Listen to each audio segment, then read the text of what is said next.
السلام عليكم.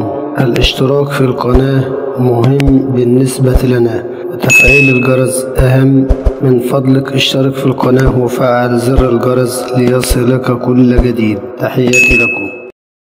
السلام عليكم ورحمة الله وبركاته. أعزائي المتابعين عشاق الرياضة في كل مكان، أهلا ومرحبا بكم في فيديو جديد وأخبار جديدة عن الكرة المصرية على الساحة الرياضية. تابعونا. أول أخبارنا الرياضية عن الخبر اللي سمعناه عن كلاتنبرج يتقدم باستقالته من لجنة الحكام بسبب ضغوط من مسؤولين بعينهم داخل وخارج الاتحاد. اتهامات بالخيانة وانحياز واضح لأحد الأندية. ده كان كلام كلاتنبرج، والمثل بيقول الشاي المر كبناه واللي بغرضنا مشيناه. ده على لسان المسؤولين داخل اتحاد الكورة. بدون مقدمات وبدون سابق انذار، كلاتنبرج بيقدم استقالته من رئاسة لجنة الحكام الرئيسية.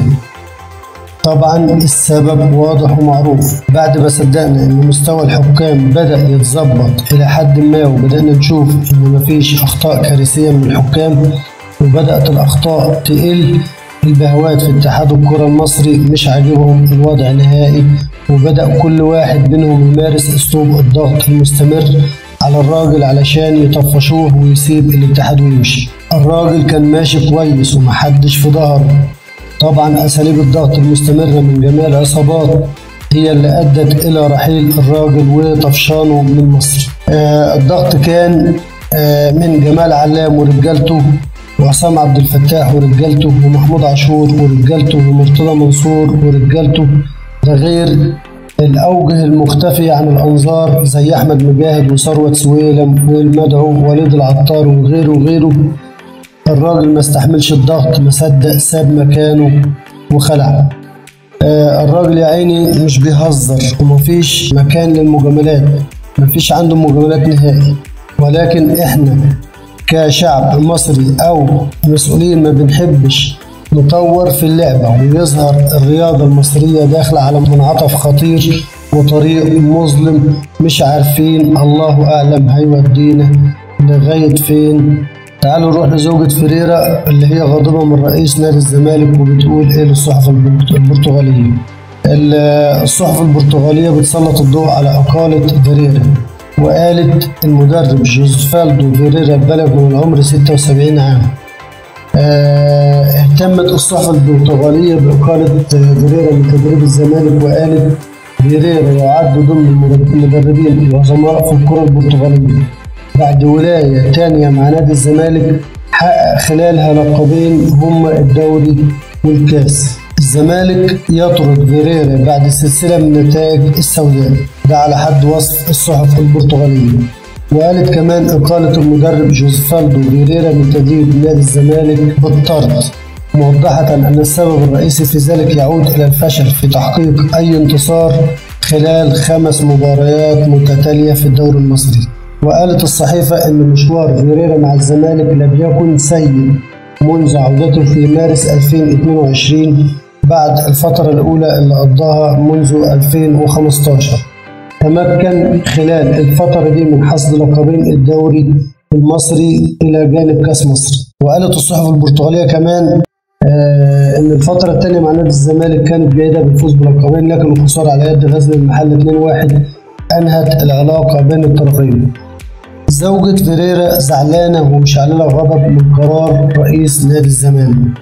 وقالت الصحافة البرتغالية تعليق على لسان زوجة جوزفالدو فريرة اللي بدأت غاضبة في الرسالة الوداعية المنشورة عبر حسابها الشخصي على مواقع التواصل الاجتماعي انستغرام. زوجة فريرة أكدت إنها تحمل مشاعر ود طيبة لجماهير الزمالك، مستدركة إن قرار إقالة فريرة صدر من رجل، وتقصد به مرتضى منصور، صدر من رجل يعشق استخدام السلطة من أجل أن يظهر قويا أمام المشجعين. أكتر ما اهتمت به الصحافة البرتغالية في تعليقها على نهاية مسيرة فريرة مع الزمالك، قالت إنه ترك الفريق الأبيض بعيدا عن الأهلي في جدول ترتيب الدوري المصري بفارق 11 نقطة كاملة. المباريات ال5 المتتالية اللي فشل فيها الزمالك في تحقيق الفوز هي السبب الرئيسي في إبعاد فريرة عن منصبه بعد بداية غير موفقة في موسم 2022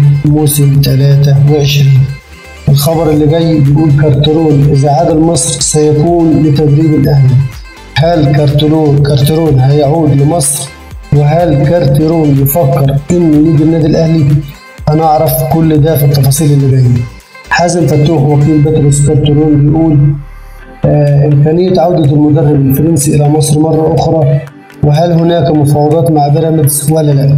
فتوح بيقول في تصريحات عبر قناة أون تايم سبورت عن الصعوبات اللي واجهت كارترون أثناء تدريبه لنادي الزمالك، خاصة بعد عودة مجلس الإدارة برئاسة مرتضى منصور.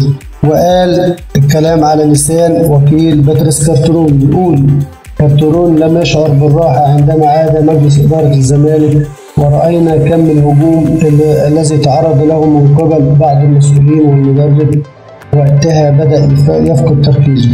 وقال كمان فقدان كارترون للتركيز بسبب ما تعرض له من هجوم أثر بالسلب على نتائج الفريق حتى وصل لمرحلة صعبة، وقرر كارترون عدم الاستمرار وأبلغني بذلك القرار حينها. وعن حقيقة مفاوضات بيراميدز مع كارترون قبل تعيين باتشيكو رد حازم فتوح وقال لم يحدث أي مفاوضات نهائيا بين بيراميدز وكارترون، وما يتردد أنه كان مرشحا لخلافة تاكيس جونياس غير صحيح. وأكد وكيل كارترون كمان بالمرة أنه لديه ذكريات رائعة في مصر، ولكن رغبته الأولى إذا فكر في العودة سيكون من خلال النادي الأهلي، لأنه يرى أن القلعة الحمراء منظومة احترافية، فهو يشبه النادي الأهلي بنادي بايرن ميونخ. وقال كارترون دائما ما يذكر الأهلي بالخير، وحتى إذا رحل عنه من قبل، إلا أنه لم تكن هناك أي أزمات بينه وبين النادي، والعلاقة بين الطرفين انتهت وقتها بشكل ودي والحمد لله. هنروح لكأس العالم للأندية، والخبر اللي جاي عن أوكلاند سيتي بيقول المتحدث باسم نادي أوكلاند سيتي جوردن واتسون استعدينا واستعداد تام ومواجهة الأهلي مجددا في بطولة العالم للأندية. أوكلاند سيتي أقام معسكر في مدينة برشلونة الأسبانية استعدادا لخوض منافسات بطولة كأس العالم للأندية اللي هتقام في المغرب خلال الفترة من 1 ل 11 فبراير القادم. ومن المقرر أن يلتقي أوكلاند سيتي مع الأهلي في الدور التمهيدي لمونديال الأندية يوم 1 فبراير. بعض الصحف المصرية أجرت حوار مع جوردن واتسون اللي قال في الحديث بتاعه موعد سفر فريق المغرب واخر الاستعداد لمواجهه الاهلي في مونديال الانديه. وكمان طرحوا عليه سؤال على جوردن واتسون بيقول كيف ترى مواجهه الاهلي في كاس العالم؟ الراجل رد وقال الاهلي نادي كبير وبيحظى بتقدير عالي من جانبنا، لديهم خبرات في مثل هذه المناسبات، وانا اتذكر مواجهه المارد الاحمر في مونديال الانديه عام 2006 في اليابان عندما خسرنا 0-2. الجميع في فريقنا يتطلع لمواجهة الأهلي وتجربة الأجواء في المغرب، وبالطبع سنبذل قصارى جهدنا للفوز بالمباراة. أما بخصوص موعد سفر النادي الأهلي، بعثة النادي الأهلي بتغادر القاهرة مساء السبت المقبل إلى المغرب من أجل الاستعداد للمشاركة في بطولة كأس العالم للأندية. البعثة بتسافر على متن طائرة خاصة بيترأسها الكابتن محمود الخطيب رئيس النادي، وبتضم خالد مرتجي أمين الصندوق كمنسق عام، ومحمد شوقي عضو مجلس إدارة. بعثة النادي الأهلي كانت عملت جلسة تصوير بالزي الرسمي اللي هتلعب بيه في كأس العالم، وشهد تواجد كامل لأفراد البعثة واللاعبين والجهاز الفني والإداري والطب والإعلاميين. النادي الأهلي هيكشف عن الزي الرسمي اللي هيلعب بيه في كأس العالم للأندية، هينشره إن شاء الله يوم السبت المقبل على منصات النادي الرسمية. آخر أخبارنا الرياضية عن المصابين محمد عبد المنعم وياسر إبراهيم بينتظموا في التدريبات الجماعية للنادي الأهلي وشاركوا بشكل كامل. علي معلول كان بيغيب عن مباراة البنك الأهلي فقط علشان كولر عاوز يحافظ عليه وفضل راحته، علشان علي معلول عامل مجهود في المباريات اللي فاتت كتيرة وتعرض لضغوطات عضلية، فهو خايف عليه ففضل راحته. محمد هاني بيتعرض لشد خفيف في عضلة السمانة. حسين الشحات بيتعرض لرشح خفيف في الركبة إن شاء الله يشفى منه. النادي الأهلي بيستعيد جهود عمرو السولية وبيرسي تاو وطاهر محمد طاهر وشفناهم في المباراة الأخيرة ضد البنك الأهلي.